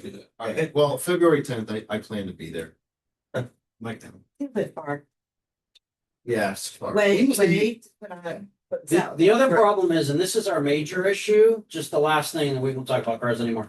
The major issue is every year we miss the window to order cars because we don't get our budgets approved until July. So, But- that's. But there's a window, Ford has a window every year to order cars for this year. And I believe it ends somewhere in February. Oh, And really? if we wait, I'd have to check with Jim Simons on that, but the window is closing soon. So our concern with waiting till the 10th is we may miss that window altogether. So what we did was Jim Simons had a great idea. He is going to put in for the approval to buy the 3 other cars. We already have approval to buy the 2 cars. He's putting in for approval to buy the additional 3 cars in the next town council meeting, pending approval by the finance board. Oh, And then if the finance board approves it, the next day, Kevin Delaney can transfer that funds and then we can order the cars quickly. But if we don't get them in before that window, then we're gonna have to wait another year to get those cars. You only order police cars from October to February. Yeah, I forget what the ending date is in We're February. in February, it's only like 20 days in February. Yeah. Well, this is the 10th, so that means that's worth lunch. When was the meeting they tabled this? The January meeting? Last week, Last week, I think they meet. it was last they're Monday, Yeah, I think it was last it was week. last Monday, Family. or was it Tuesday? It was their No, last that finance is- board meeting. Okay. It had to be Tuesday because we went to top managers meeting Wednesday morning, and that's when they found out, that's when the Yes, town manager found out. You're right, So, yeah. okay, so that's that, one of the other things, we wanted to give, we're talking about giving a sergeant's test. Because it would be not unlikely that we will be needing a sergeant. Right now, we are operating with 1 sergeant because 1 is out on paid leave. But in the near future, we may need a sergeant and, or maybe even two. And to be honest, it could be up to 3 sergeants in the next 6 months. So I am well aware that one is out looking for a new career and, depending on what happens with the other 2 sergeants, if they get whatever happens to them, I don't want to do that right now. But we want to give the sergeant's test, make a notification, follow our procedure, and start doing, buy the test, start doing all that. You doing? It says, no, they want to wait until we have openings, and in their contract, it reads that, we cannot just give a test unless giving the test is approved by the police commission. So I am appealing to the police commission that I think we should get ahead of the curve and buy the test, post it, give them time to study and start that process. It's good for 12 years, right? It's good for 12 months. This is not a civil service town. So it's not like we can, some places in civil service extend it for a year. You can't do that. We would have to give another one in another year. But if we wait until the opening like the union wants, it's not looking at who's available, who's eligible to take a test. It's not going to make much of a difference. As far as like, well, I'm just going to miss it, or I'm just about ready to be eligible. I don't see that. I looked through all the names, but I do think that it would drag us out in the overtime realm even more at a higher rate of pay as a sergeant. So, Question would be, once we make a decision on moving forward with the testing, does it qualify everybody from the point that we make the decision or from when they take the test? If they're eligible. So if somebody needed 2 more weeks to be eligible, do they get that 2 weeks under the belt? If we said yes tonight. if you said yes tonight, somebody need 2 weeks for it, I'd sit on it for 2 weeks because I'm not going to be that asshole. But we don't have anybody like that right now. It's the date you give the test. Yeah, Posting it. That's the date. It's the day. You have to have 3 years as a patrolman to take the test, but we can announce it ahead of time. But the date that's used to qualify them is the date we actually give the written That's test. what I was being. Or wait, actually, is it the end of the process or the beginning of it? That's something else that let me just backtrack to the targeting. The post. Eligibility list is. Put that bargaining First thing for this. Okay, so when we post for the test. Right. Okay, Right. all right. When we post for the test. Just to, that was something that you also discussed in the town management testing. Right now, the 3-year window for eligibility starts the date they come out of the academy. No, right? data higher. No, data higher. So really, when you look at looking at the list of who would be eligible right now, we have officers that have maybe a year and a half on the road that would be eligible to take the test. That's on the road. I would not be against trying to negotiate to get that number from 3 to 4 or 3 to 5 so that you get more seasoned officers. This is not a big department. We don't need 50 sergeants here. But we definitely need some seasoned people to be supervisors. Yeah, you could be a great test taker and get on with a year and a half of experience, and now you're a boss. And one of the bosses has reached like the Pinnacle of his career. well, he's a 10-year guy, and you know what happens at 10 years in law enforcement, you start questioning, you get the burnout phase, I'm not moving forward, but we only have 3 lieutenants, and I want to do this, I want to do that, and there's no place for me to go because you get pigeonholed. When you get promoted young, you tend to get pigeonholed in smaller agencies, and it grates on them, and if somebody's really looking to go elsewhere, then maybe that's one of the reasons why. I would push for a minimum of 5. I always thought it should be I have to agree. 5. I've always. That's something else I had talked to Brian Curley about that too. I'm gonna put that issue in negotiations also. Yeah, that's a major. Yeah, because, well, now we highlighted who could take the Sargus test if we gave a Sargus test next month. I can't believe it's been 3. So it's 3 from the date that the commission hires the probationary officer. Yes, from That's hired unbelievable. from day one. Wow. So, right, that's it. Well, no, they- It's every year, it's every year, it's a year and a half. And it's solar, sending their posters. So you building That's-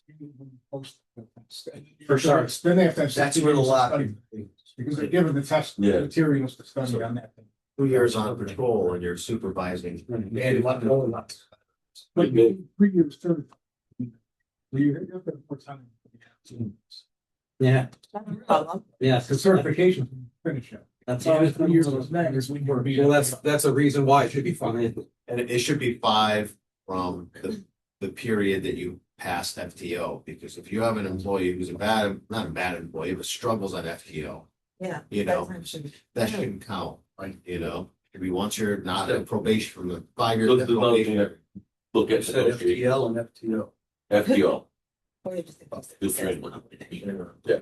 Yeah, so that means moving forward, we need, if we're gonna move forward with sergeant stuff, we need a. no, but it's collectively bargained. Because is that part No, of the agreement? but you can authorize us to give the test. Yeah, you can authorize use the test, include that language. We need the test, we need to do it. What's that? The journal. Right. All right, well, I make a motion. Mhm. Okay, well, I make a motion to authorize the chief to post for the sergeant's test. Second. All in Immediately. favor? Oh, aye. Aye. Aye, you all fall for it. Yeah. Is there anything else under the new business chief? Yeah. Let's talk. I got a bunch of things that. Kalia, our accreditation agency was in town and doing their accreditation review. And our Kalia this time was not easy like the last time, which we actually found out that there might have been some errors from the last time even, but the guy that we had this time is very by the book and very I don't want to use the word stickler because Thorough. Thorough. Very picky. Yeah. Very picky. Very picky. And like most agencies, I think we need to look down the road towards having somebody that does CALIA as their sole job as one position, because trying to keep up with, now we're CALIA accredited, but we also have to do the state accreditation. And in most agencies, that's usually a sergeant or another supervisor, maybe at a higher level, because they have to demand things from everybody, the proofs that are involved in making sure that we're policy driven and that we're tracking everything. Right now,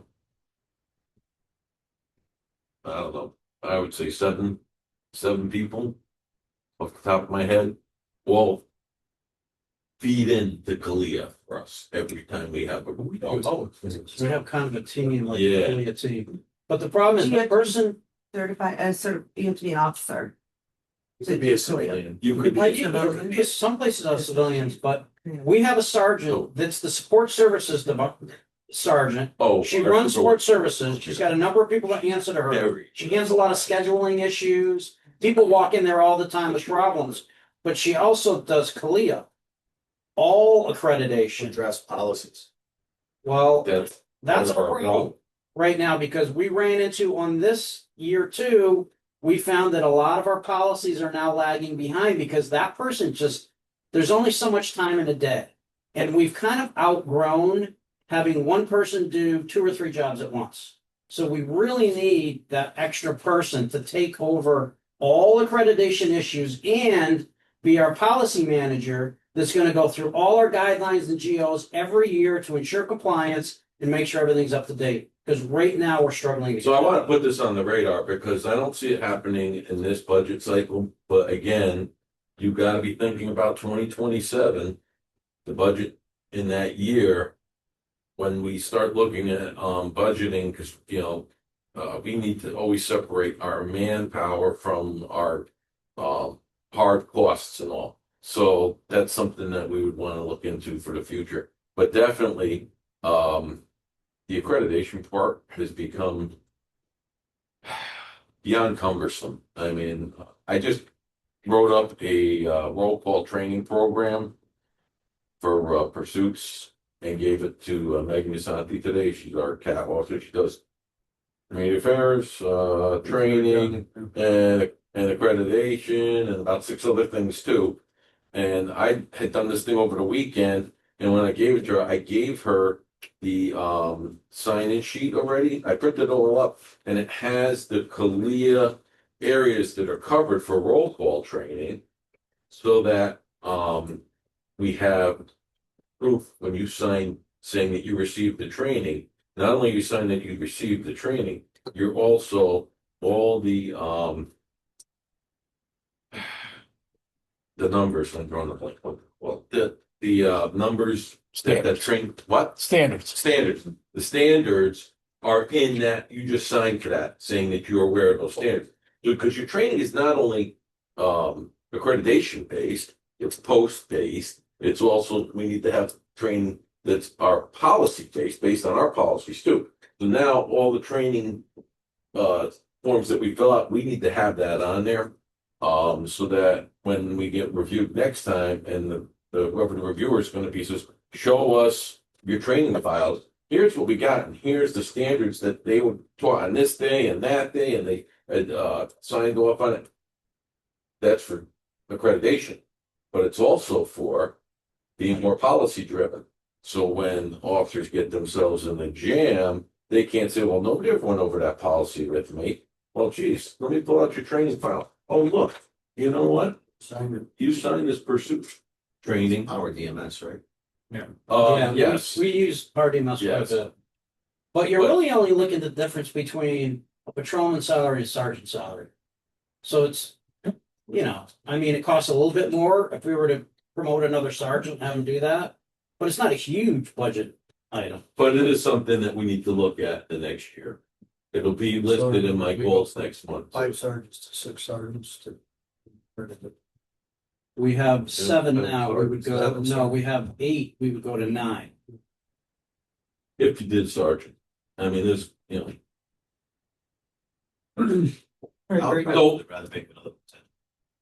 I know. I know, that's how we did it.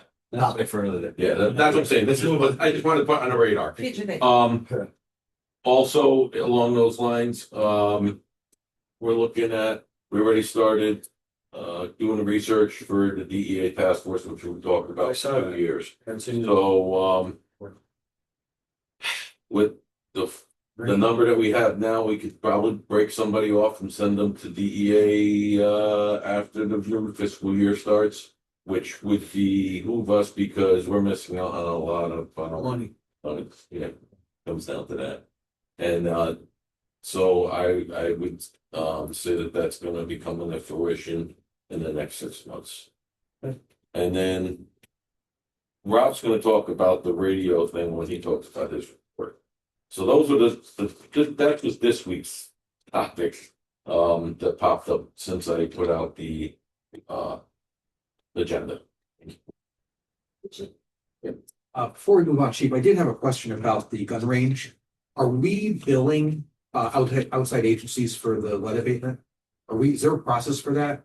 Because I know we have a lot of outside agencies who use our gun range. Are we billing for that? Is there a process? We are still working on getting MOUs, but some people have started to pay the fees.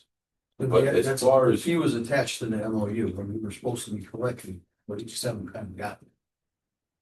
Well, the MOU, there was a mistake made in the MOU by the town attorney, and we sent it upstairs to try to get it fixed, and because everybody brought this MOU and said, it talks about another state agency in there. It was kind of a cut and paste error, and the chief contacted the town attorney, and he said, you gotta talk to the town manager and mayor, which he did, and the manager, town manager, I sent them, so. well, D'Onofrio wrote what all the attorneys in these towns that are doing the paperwork for their towns sent back. They all have the same issue in the same section. It's clearly a cut and paste error. And then I asked the town attorney if he would redo it. He said, no, it's got to go back to the town manager and the mayor, and that's where it went. Well, we did get correspondence from Matavas, and it went to also to the town manager, and he was supposedly handling. We do have an account set up for the Yeah. money to go into, and one department is already paid into that. But Homeland Security must. yeah, Yeah. so we're just, if we could straighten out this MOU, then Yeah, but we can't bill these agencies. I mean, put aside the MOU for a second. We can't just say, look, you were here for a day and for cleanup, here's the cleanup necessary based on the time. I think what we agreed to There was a do was settlement. charge them a Yeah. year fee, which was controversial. Was use that money for. No, it's not a yearly fee. it's It's $100 every time they come, per day. $100 a day. Yeah, And then that money would be put in a town account. that would then go, And then eventually it would go to like, when they get to their 5-year remediation of the berm, then we would give them the money we have and they would Do supplement. we have anybody that's in charge of knowing when these agencies are, I mean, we see it on the wall calendar, but would anybody collecting the money? No, because we don't have an MOU in place that's, Dave, Chairman Rogan, can we take a vote and ask that you please engage the town manager and see what the status of this is? Done it once, but I'm using it. I make a motion to request that the chair please engage the town manager on this issue. Find out where we're at on updated MOUs or updated process. I actually sent them all the emails and everything to I sent everything to them. I know. No, I hear you, chief. I just wanted an update on it because there's a log in some of it. All the agencies are working under existing MOUs that don't include a fee structure. When did these MOUs come in place? Last year. Well, Yeah, that's what we would. And then there was some confusion. We redid it again in September or New one, October, yeah. right? But it's simple. I'm just not gonna do it. Go in there and delete the one sentence and the MOU would probably be good. But the lawyer wrote it. The chief is not a lawyer and he's not deleting the sentence. But I did point out, this is what it is. It talks about a state agency and lead. it talks about the veteran. The Veterans Administration. It's definitely not anything that has to do with our. Okay, all right. Just wanted to get some progress on that. Jump on that tomorrow. Anything else under new business, chief? No, but he brought that up. I brought that up. Yeah, it's done. I just. You move on to the chief's monthly report. I realize it's just a couple of pages. No, that was. I thought that was. I thought that was under your report. No, Take it up. No, that wasn't on the page. No, you brought that up. oh, I thought we were on the chief report. I should. Oh, you're on the report now. No, we're on the chief. I got I it. was gonna say. What I said was Steve's report. That's quite the chief report. Yes. Somebody else. Done. So, you know, Was that? Let's get it warmed up. Where's your I do work in juvenile court. Yeah, even when I was. I know, I decided not to. every January, I give you the End of the year. end of the year review. And then in February, you will be getting the objectives and goals for 2026. This year is the first year that the town manager asked for those objectives and goals before February, so I already sent some stuff to him just because he was getting ahead of the curve. And you know, what we do is we get, just so you, I think I wrote it in here, but you get input from, I get the 3 divisions to each give me their own objectives and goals, and then there's some department-wide ones. Also, just to give you a glimpse into next month's report, you're gonna see a new vision statement for the police department, which I had input from members of the department, and we developed a new vision statement. I didn't put it in here because I was trying to keep, this is the past review, and next month is the future. Okay, now, questions? Any? Yeah, I'll like blast through this a little bit if you want. I go to page 7. And there was number 6, you said reduce crime rates through effective proactive policing strategies, collaboration with local organization, and then the bullet key action points, bullet 1, focus on hotspot policing to target areas of rates of violent crime, property crime, with a goal of 10% reduction in violent crime target area. I found that a little perplexing. Do we have any real hot spots? No. Yes. Berlin Turnpike, Hotels. hotels.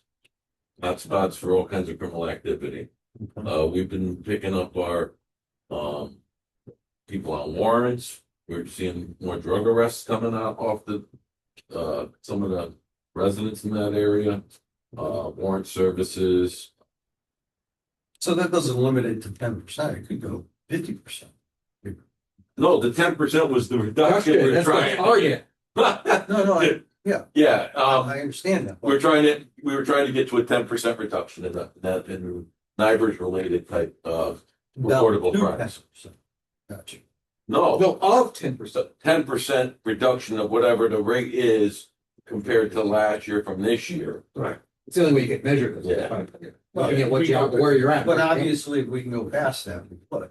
Well, that's the target. Yeah, that's the target. If we go past it, I'm gonna be ecstatic. Well, that's my point, I guess. So, and then I know we're gonna try again this year with some other. Yeah, I noticed at the bottom is the efforts for the bike mounted police officers, as we discussed in the past, that Halloween deal on Main Street, that would be a perfect opportunity for that. This is not the most comprehensive information. I mean, I could have sat there and wrote pages and pages and pages of all the things we did in community policing and all. But you see a lot of it on our social media, and just to give you a heads up, transparency is gonna be a big push in my goals next year. We're becoming more transparent. We just, this month, our social media, we posted our stats for the month of December. And we're also putting out, the arrest logs. And, trying to get more information out. Because we get a lot of FOIs asking us for stuff that we're putting out, but nobody sees it. They don't see our reports here. And one of the things I'm gonna do tomorrow is I'm gonna have Kate Wall take the packet, because I have to take this now, all the reports and scan them and give them to the town manager. So I'm gonna have her put that scan on the web page with the agenda like they do for town meetings, the finance board and all that. Yeah, something that we've never done, because that might stop or address some of the people calling up saying, hey, we need this stat, we need that stat. It's all right here in our packet. Yeah, and it's all here. We see it every month, but it's like this great best kept secret that we really don't Well, want. this is why, and I go to page 9, I look at number 8, food traffic and roadway safety enforcement. We had citizens in here. Yeah, one of the bullet points should be the running of the lights and stop signs should be a real big. Was this a commission decision at some point not to put the packets online? It seems like we're kind of unique. Planning and zoning, it just seems like an obvious one for us to be done all along.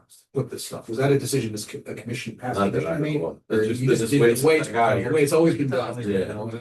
But it doesn't make sense because That's what I'm we're getting putting a at. lot of effort into these, and I kept asking for like the past year upstairs. I'm like, where do our reports go? I know you see them, but where do they go? Because I have to create this packet and give it to Kate Wall. Well, she's got to stamp it, do her thing, and then it goes into a draw someplace. But anybody. I don't even know. But that's- I just had a feeling it was a past commission that may have it, so not. Well, it was a long time Some before anybody past here. commission Made a decision not to. But the So good whatever news reason. is that the town's webpage provider is, they're changing it, right, in the next year. Yeah, So we're gonna get next year. hopefully a webpage that we can put some good stuff on. So they can actually put this on? They could do that now. Yeah, like town council packets. See The whole town, right, town council does it. When I was sitting in the town council meeting, I have the packet open and I can see the information, not just the agenda, but all the information. Back, we should be doing the same thing. Yeah, I agree.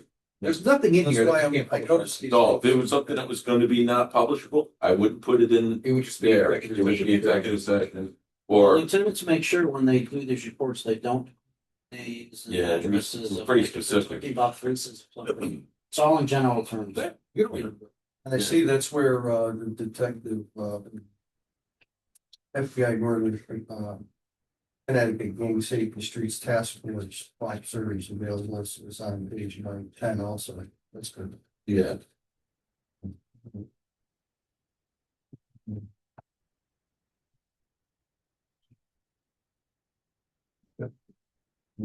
Any of the other commissioners? have Did any? you have, chief, did you wanted to bring up succession planning?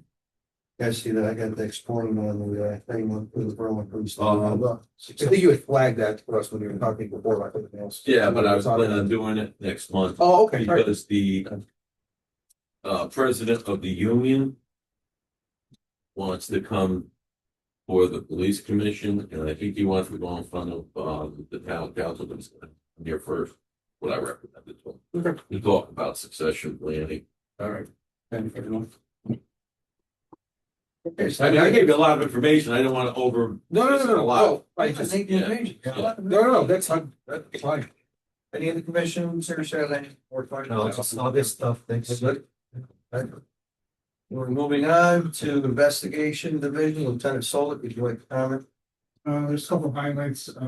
We did have a good example of collaboration between the investigations and patrol division that had a stolen car from down in the Fairfield County area, which is quite frequently where a lot of our cars are being stolen and coming up and being used in our area.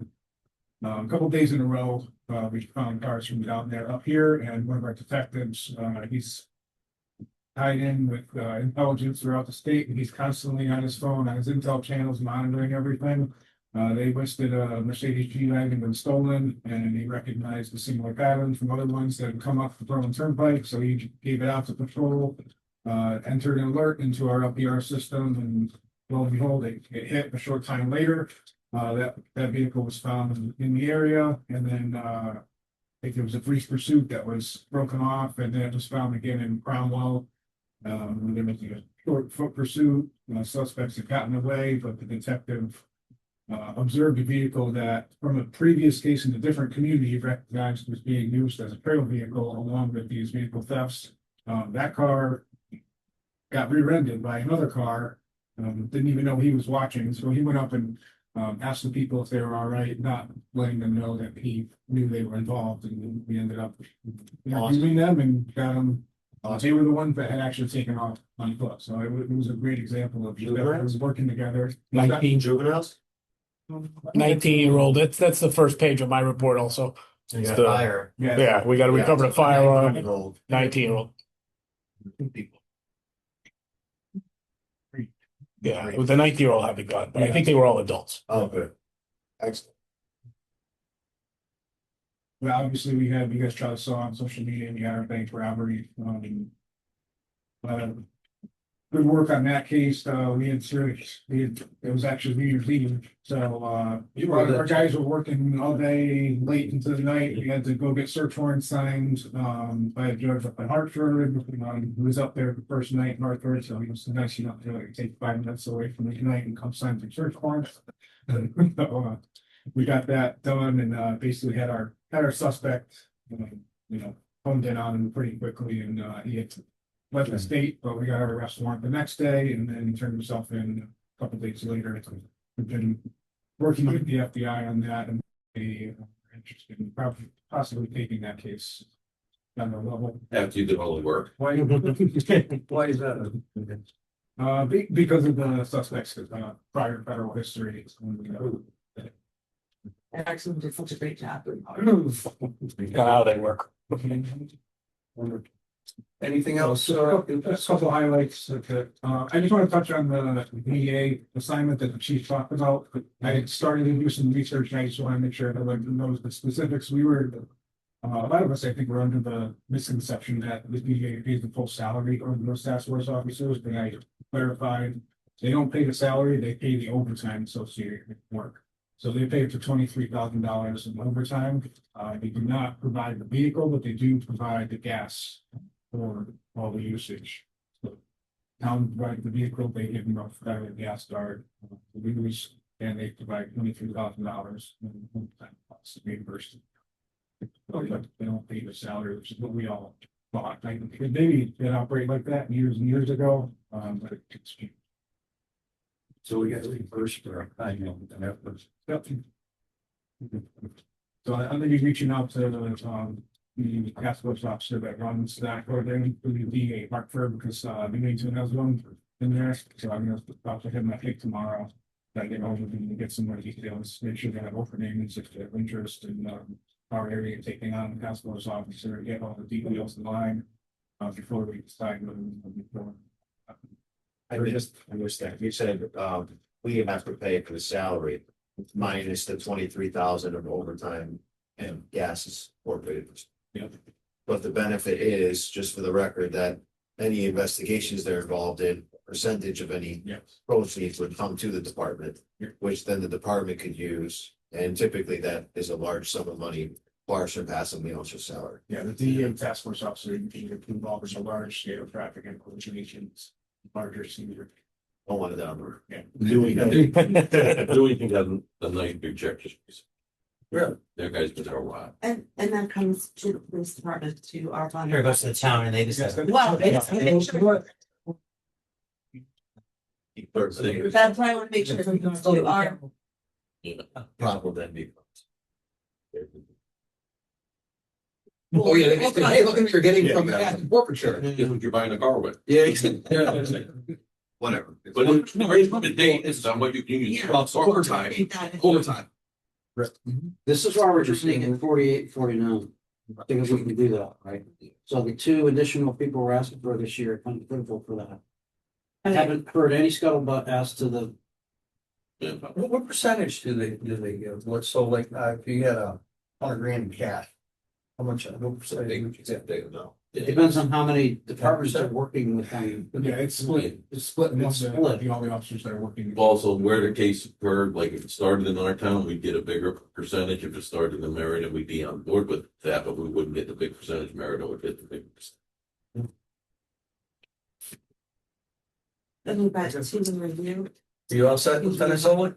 All good, thanks. We put in for 2 We have the youth officer report. Any questions on the youth officer report? Now it's pretty clear. Yes. But we 47 is one of the ones we work on. Yeah, we actually didn't have too much on the youth, Yeah. side this month, and so, started to try to fill them because our youth technical, certainly. Yep.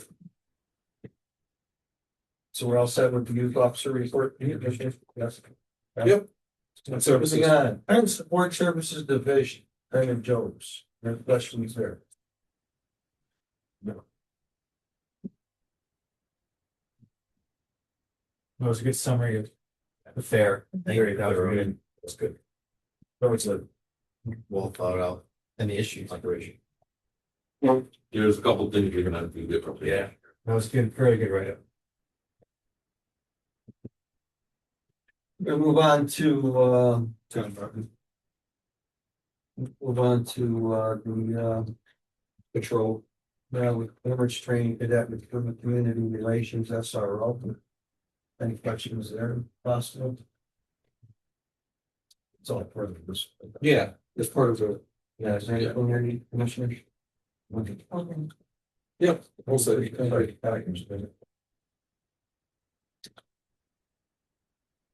that's our meetings, training, other. Tinsel lunch, cop of the cop civics, debate for immigration. Was that, or was that? Well, which was 25, What was that? and the, it says from SRO, Mark DePinto, the December 25 month of the report, it has, meeting / training cases, and then it had other things at the bottom of Well, other. that was a class, they had, a civics debate in a classroom with students talking about ICE. Oh, I didn't think that. Oh, I have no idea. No arrests. Okay. That's. Yeah. So moving on to patrol operations, division, kind of. As you can see from my report, the patrol guys have been really busy this month, doing a lot of really good police work. I'm not gonna go through all the cases, but they're there for you to read. That did cost us some damage to a couple of cars when we got rammed, but unfortunately, it's cost of doing business sometimes. Are those cars repairable or no? Yes, Yeah, Are they? they're still drivable. They're being fair. Are they being used or just repaired? They're in the shop now, but they were being used up until we had an appointment to get them fixed. Okay, and so when we're looking for these new cruisers at the next Board of Finance meeting, these are not the two that got wrecked that I'm talking about, are you? No. no, No, not from that case, no. No. The two that got, The two that got wrecked from another case. yeah, and Other one of them case. was Patterson's car when, Right, at the intersection. at the intersection, and then the other, K9 car, and the other was 1.5. That's Yeah. 1.5? yeah, one, Yeah, it's a truck. It was just a regular patrol car. That those are out of the game. those were totals. Those are totals. Officers are okay. Yep. Yeah. Right, is there anything else that you'd like to add, Nope. Lieutenant Are Martin? you gonna talk about PDA? Oh, yeah, I'm sorry. Thanks, chief. We had talked a few months ago about the poor radio coverage in the building. And just this week, Monday, I got the proposal from Norcom to install it's called a BDA, it's a bidirectional antenna, which will treat the building for radio coverage. So that's gonna go in front of council. I'm gonna do agenda item for that for next How month. much is that? 59,000 and 59,000. change. So, well, no, it's multiple antennas. It's multiple transmitters inside the building. I think there's like 11, something like that. But, There's 5 plus there's one outside. yeah, But it's a very technical operation because those bidirectional antennas that we're installing in the building, they have to be engineered in a way that they won't interfere with the state subsystem. So because we're on the state system and we're adding antennas to the state system within the building, they have to be engineered in a way so there isn't signal bleed outside of the building that can then interfere with right. the signal within the state system. So it's a multi-layered process where the vendor comes up with a design plan, then it has to go to the state to DSET, and their engineers go through it. Their engineers were out here with the signal testing. We had to get approval to use the New Britain Towers. So it's a long process. This isn't something we could just throw together. But There is enough money left in the project to pay for that as well. So that will fall within the budget already. Yeah. All right, moving on. You all said, Lieutenant Martin? yes. Okay, very good. Deputy Chief Gout. Yeah, I've done a lot of work on the budget in the last month or so. We went to a budget meeting with finance and the town manager. And I cleaned up and I added some more language into the narratives that go along with the budgets. And I added in some more explanation, like the amount of money that we spend for dispatchers in the line item for overtime. And I think basically at this point, Kevin Delaney's plan is to try to put us back to $650,000 again. And hope they don't cut that out again like they did last year. And it's not so much for police overtime as we really need to compensate for trying to have more dispatcher coverage and dispatching. We could do that, but it's gonna cost some overtime to do that. So we've done a bunch of work on that. As far as our budget for overtime, we're pretty close. We are at 44.9% left. We basically should be at 50, so. So if you add 100,000 to the 550 to 650, that helps that percentage up to where it should be. Right. Yeah, so we've gone, it's 6 months and we've gone through a little more than half of our overtime. We're only about, Under the we're circumstance. essentially 5% short, so somewhere in that area. So we're pretty close. That's despite the 100 grand being cut up. So I think we're doing pretty good there. Okay, very good. Any questions on the FOIA? It's amazing. I'm saying right, it's a lot of work. Yeah, at least doing a fantastic job. Just a fantastic job. She was the perfect fit for it. Yeah, well, there's the third item on that line there. I was kind of interested in what that's. So Oh, that involves a lot of work. it's a daily event for us. Okay. No, it's FY's every day. Really? That happens.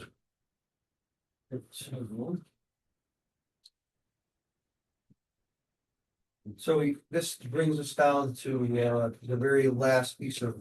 This was the official, and right, I gave you a heads up. Yeah, it was the official letter. Should I read that? Said or? Yeah, Right, appropriate.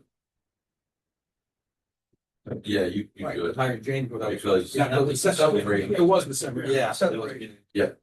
So I'm gonna read this letter that we have received here. It's here, it's a resignation from the department. She says, please accept this letter as a formal confirmation of my resignation from my position as police officer effective on December 25th, 2025. As discussed in person on November 19th, 2025, I wanted to follow up with writing to formally document my decision. I am deeply grateful for the opportunities, support, and professional growth I have experienced during my time with the department, serving under your leadership alongside such dedicated colleagues as you and Anand. And I always value skills, experiences, and relationships I have gained throughout my career. While I am stepping away from my role as an officer, it is very important to me to remain involved with the department in a meaningful way. I respectfully express my sincere desire to continue serving as a cadet advisor should you find it appropriate. Supporting and mentoring future officers has been one of the most rewarding aspects of my service. And I would be grateful for the opportunity to continue contributing in that capacity. Thank you again for your trust, guidance, and opportunities you have provided me. I am proud of my time with the department and wish you and the entire organization continued success. Respectful, Isabel Sear. So I'm guessing we need 2 motions on this one to accept her, You just accept the resignation. and then we're gonna vote on her being an advisor, correct? Yeah, she's already taken care of that. We're all set. Yeah, you don't have to. He's not a, so much. She's It's completely within the. All right, so I just didn't know, I just thought. I make a motion to formally accept, Isabella Sears' letter of resignation. I need a second. Second. All in favor? Aye. Wish you best of luck. Yeah, well, All right, so that leaves us with,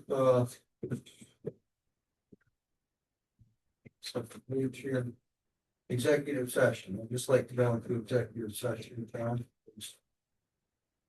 All right. Chairman, we're gonna make a motion to go into executive session to discuss personnel matter, inviting in the commission chief, deputy chief, and lieutenants as present. Second on that. Second. Johnny will give you Right, Dave, everybody? Yeah. All in favor? Aye. Aye. Yeah, I think we did a good job. The first case of that analysis.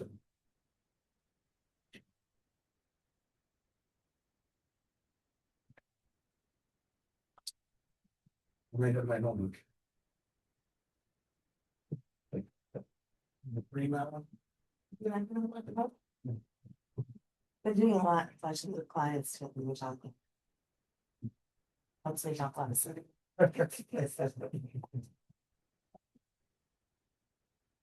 We're just, adjourning, right? We have a motion for adjourning. Yeah, but more like Somebody make them. No, we don't need to jump back for it. no, we just need to give her the time. All right, I, Move switching. well, let me get John. John, there we go. Finish the. Go ahead. To adjourn. Make a motion to adjourn the meeting. Second. Aye. Aye, 8:24.